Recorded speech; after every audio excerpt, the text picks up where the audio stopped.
Assalamualaikum warahmatullahi wabarakatuh.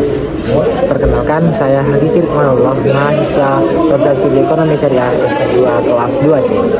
Di sini saya akan membuat video terkait dengan penjelasan konsep dan dasar hukum akad muamalah untuk memenuhi tugas ujian akhir semester pada mata kuliah fikih muamalah. Jadi, pada kesempatan kali ini saya akan menjelaskan terkait dengan konsep dan dasar hukum akad muamalah yang terdapat 4 akad. Yang pertama ada akad mudharabah, kedua akad musyarakah, dan ketiga akad rohan, dan yang terakhir adalah akad qard. Kemudian terkait dengan penjelasan dan penjelasan persamaan dan perbedaan antara keempat akad tersebut dan identifikasi praktik dan juga argumentasi dalam hukum fikihnya nanti, seperti itu. Teman-teman, pada 4 akad ini, yang pertama saya akan membahas terkait dengan akad mudharabah. Akad mudharabah secara konsep fikih ialah akad kerjasama usaha antara dua pihak, di mana pihak yang pertama itu memberikan modal 100% kepada pihak kedua. Pihak pertama, pemilik modal, disebut dengan sahibul mal, dan pihak kedua yang diberikan modal itu disebut dengan mudharib. Jadi secara gampang, pihak pertama itu memberikan modal 100% secara penuh kepada pihak kedua untuk dikelola, dan pihak kedua tugasnya hanya mengelola dana yang diberikan oleh pihak pertama, seperti itu. Dan dengan sistem pembagian hasil yang telah ditetapkan di awal atau disebut juga dengan nisbah. Jadi teman-teman, akad mudharabah juga memiliki yang namanya dasar hukum. Yang pertama ada Al-Quran yang terdapat pada Quran surah Al-Muzammil ayat 20 tentang mencari karunia Allah. Yang kedua terdapat pada fatwa DSN MUI nomor 07 /DSN MUI angka 4 Romawi nomor 4 angka Romawi tahun 2000. Dan adapun contoh praktik yang terdapat pada lembaga keuangan syariah itu biasanya digunakan pada produk penghimpunan dana seperti tabungan syariah atau deposito syariah. Seperti contohnya, kita sebagai pemilik modal atau si A sebagai pemilik modal dan bank adalah pengolahnya. Jadi si A yang memberikan modal dan bank itu yang mengolah modal dari si A, seperti itu. Serta juga pada pembiayaan modal syariah, modal kerja syariah. Kemudian teman-teman, akad yang kedua adalah akad musyarakah, di mana akad musyarakah ini berbeda dengan akad mudharabah. Secara konsep, musyarakah adalah akad kemitraan atau kongsi, di mana semua orang itu memiliki bagian yang sama, atau bisa dikatakan dengan semua orang dalam badan tersebut ikut serta menyetorkan dana mereka untuk mereka kelola bersama. Misal ada 5 orang yang menyetorkan dana, maka mereka juga yang akan mengelola dana mereka, dan juga nantinya akan ada pembagian hasil seperti yang telah ditetapkan di awal. Dan untuk kerugian, mereka juga melakukan pembagian kerugian secara rata sesuai dengan proporsi mereka, seperti itu. Kemudian teman-teman, dasar hukum pada akad musyarakah terdapat pada Al-Quran surat Sad ayat 24 tentang sekutu-sekutu usaha yang beriman, dan juga fatwa DSN MUI nomor 8 /DSN MUI nomor 4 angka Romawi tahun 2000. Dan ada pun praktik pada lembaga keuangan syariahnya ialah seperti diterapkannya pada pembiayaan proyek berskala besar. Bentuk modifikasinya yaitu musyarakah mutanakisoh atau kepemilikan menurun. Hal ini sangat populer, seperti halnya digunakan untuk produk KPR, kredit pemilikan rumah syariah. Adapun akad yang ketiga yakni akad rohan. Secara konsep fikih, rohan secara bahasa ialah menahan alias gadai syariah. Konsep akad rohan secara konsep fikih, rohan adalah menahan. Adapun akad yang ketiga adalah akad rohan. Secara konsep fikih, rohan secara bahasa adalah menahan alias ganda syariah. Konsepnya adalah menahan barang atau menahan harta atau barang milik peminjam yang disebut rohin sebagai jaminan atas utang yang diterima dari pemberi hutang atau murtahin. Jadi orang yang berhutang itu menyerahkan menyerahkan barang atau memberikan barang sebagai jaminan kepada yang memberikan hutang. Jadi pemberi hutang itu memiliki atau menahan barang dari orang yang berhutang, seperti itu. Dan dasar hukum pada akad ini adalah Al-Quran pada surah Al-Baqarah ayat 283 tentang rihanun naqbudah atau jaminan yang dipegang, seperti itu. Serta fatwa DSN MUI nomor 25 garing DSN MUI garing nomor 3 angka Romawi garing tahun 2002. Nah, praktiknya banyak digunakan di pegadaian syariah seperti akad tambahan pada pembiayaan bank syariah. Bank boleh mengambil jasa pemeliharaan atau penitipan yang disebut juga dengan ujrah atas barang jaminan tersebut. Nah, kemudian teman-teman, ada yang namanya akad qard pada akad yang terakhir. Akad qard secara konsep fikih adalah peminjaman kebajikan atau qadrul hasan. Akad ini adalah akad peminjaman murni yang sifatnya sosial, ditujukan untuk membantu pihak yang membutuhkan. Nah, jadi ketentuannya, nasabah hanya wajib mengembalikan pokok pinjamannya saja di kemudian hari tanpa tambahan komersial apapun. Jadi peminjam itu hanya memberikan atau mengembalikan uang yang telah dia pinjam tanpa ada biaya tambahan apapun. Dan dasar hukumnya terdapat pada Al-Quran surat Al-Hadid ayat 11 tentang memberikan pinjaman yang baik, serta fatwa DSN MUI nomor 19 garing DSN MUI garing angka 4 angka Romawi garing tahun 2001.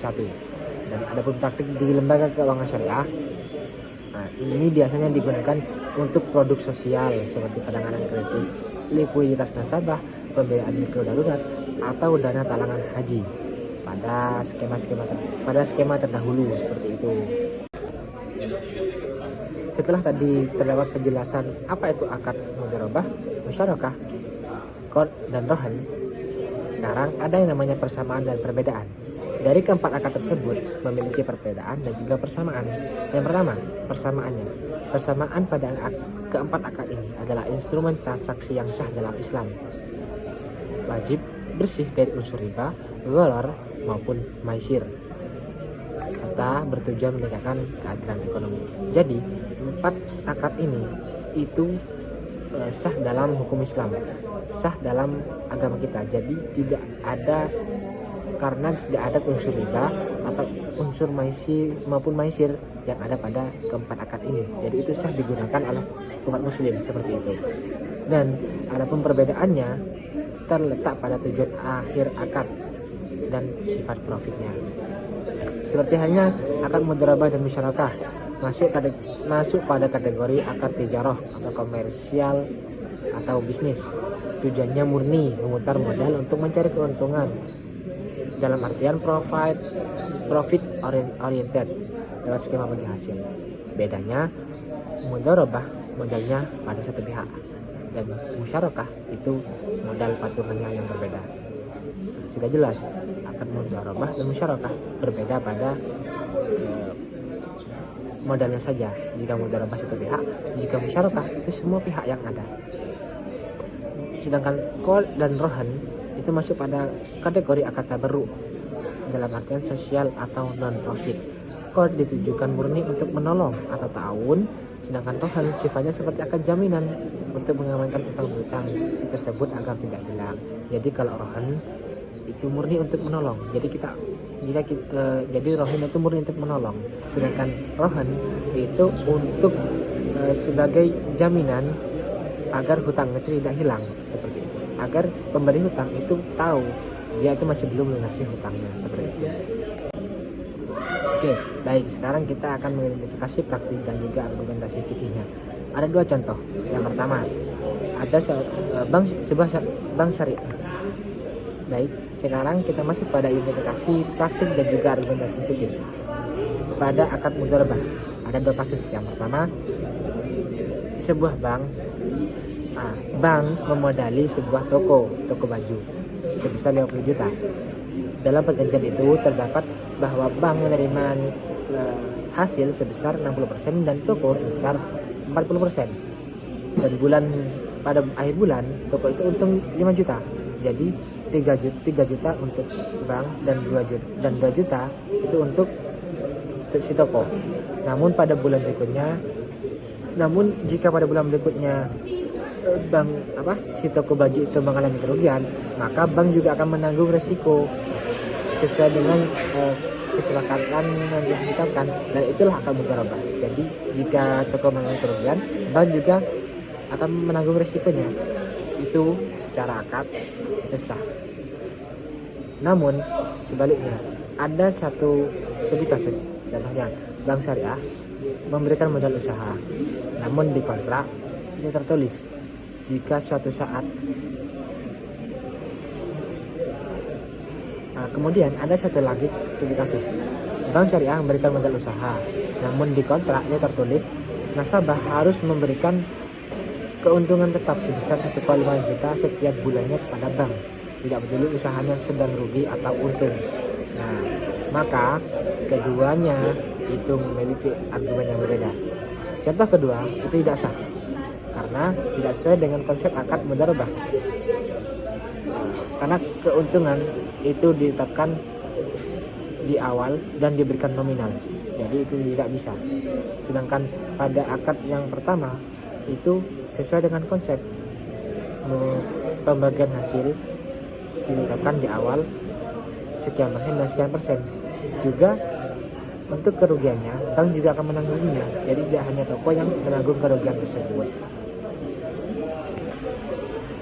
Kemudian pada kasus akad musyarakah, yang pertama, nasabah dan bank patungan modal sebesar 30% nasabah dan 70% bank untuk bisnis kafe.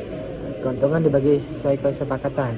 Jika kafe terpaksa tutup karena bencana alam, kerugian modal dibagi adil sesuai porsi 30 banding 70. Dan itu sesuai dengan proporsi modal yang telah mereka berikan dari kedua belah pihak. Kemudian pada studi kasus yang kedua, bank syariah mengenakan denda keterlambatan angsuran modal kepada nasabah musyarakah secara berlipat-lipat, dan uang denda tersebut diakui langsung sebagai pendapatan laba operasional bank. Maka dari kedua hal tersebut itu memiliki dari kedua praktik ini, pada contoh kedua itu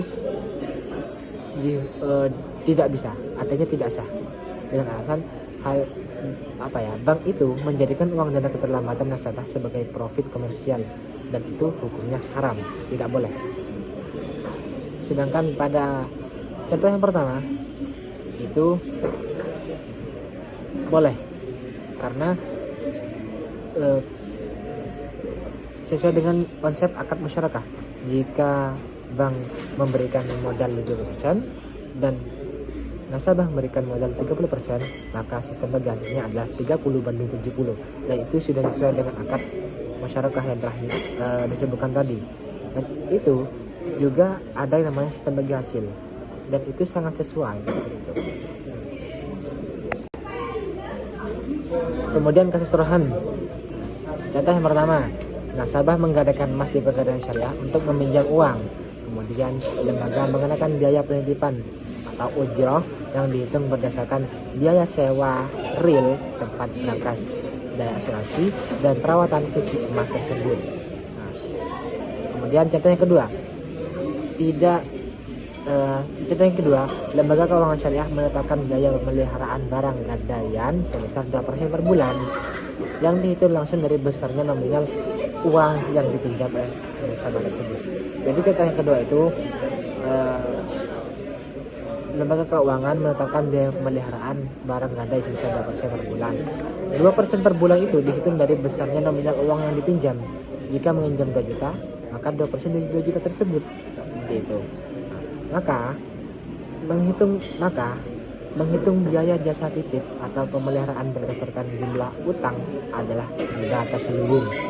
Sesuai dengan kaidah fikih utang piutang, barang jaminan tidak boleh menghasilkan keuntungan finansial bagi pemberi pinjaman.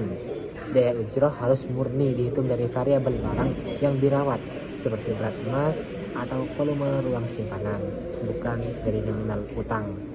Dan itu jadi contoh kedua tidak boleh, yang pertama itu boleh karena sesuai dengan konsep ya teman-teman, seperti itu. Dan contoh yang terakhir pada kasus Qard, nasabah meminjam uang darurat sebesar 2 juta melalui fasilitas Qardul Hasan di Bank Syariah.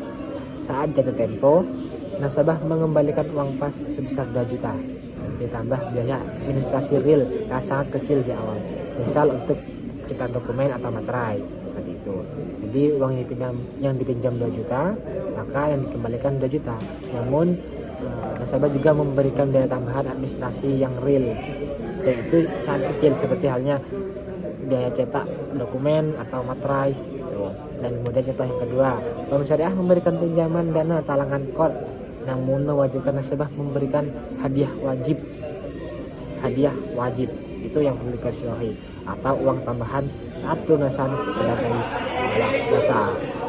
Itu tidak boleh teman-teman, dengan alasan karena adanya syarat tambahan berupa materi atau hadiah terikat yang diperjanjikan di awal pinjaman Qard.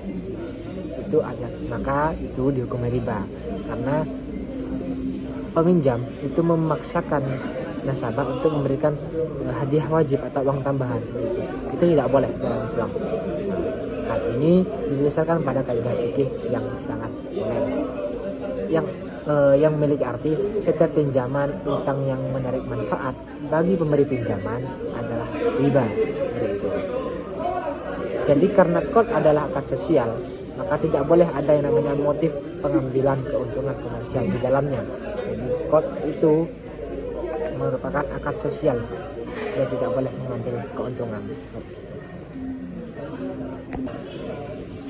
Jadi teman-teman, demikianlah video dari saya dan juga sedikit penjelasan terkait dengan akad muamalah yang saya ketahui, dan jika ada kurang lebihnya saya mohon maaf yang sebesar-besarnya. Jika ada tutur kata yang kurang tepat, kata yang kurang tertata, dan tingkah laku yang kurang berkenan, mohon dimaafkan yang sebesar-besarnya. Mungkin hal ini yang dapat saya sampaikan. Wallahul muwaffiq ila aqwamit thoriq. Wassalamualaikum warahmatullahi wabarakatuh. Sekian, terima kasih.